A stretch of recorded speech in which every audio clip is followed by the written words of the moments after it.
For purposes of debate only, I yield the customary 30 minutes to my friend from Oklahoma, Mr. Cole, pending which I yield myself such time as I may consume.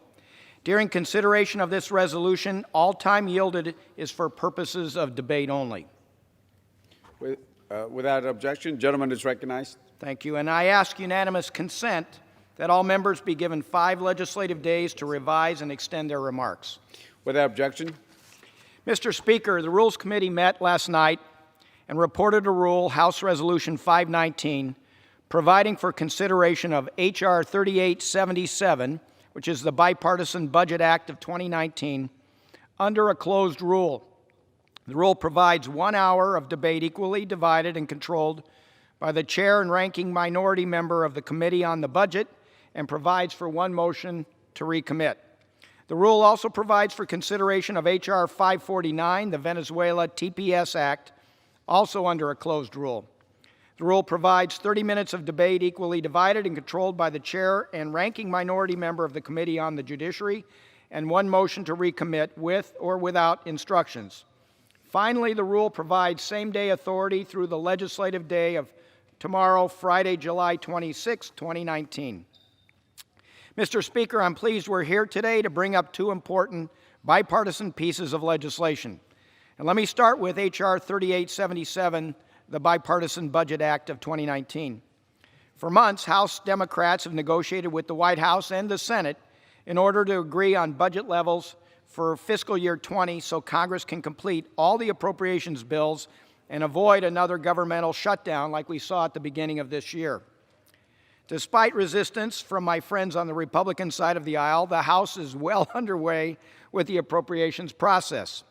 We've passed 10 of the 12 appropriations bills, which fund nearly 96% of the federal government.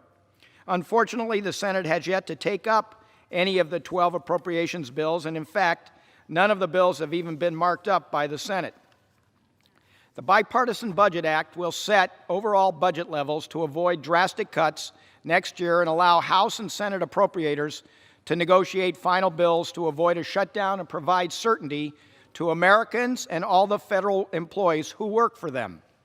Importantly, this bill will also raise the debt ceiling for the next 2 years.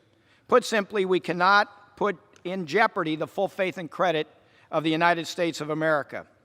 This bill rightfully provides the Treasury Department the ability to continue paying our bills and honor the commitments the U.S. has already made.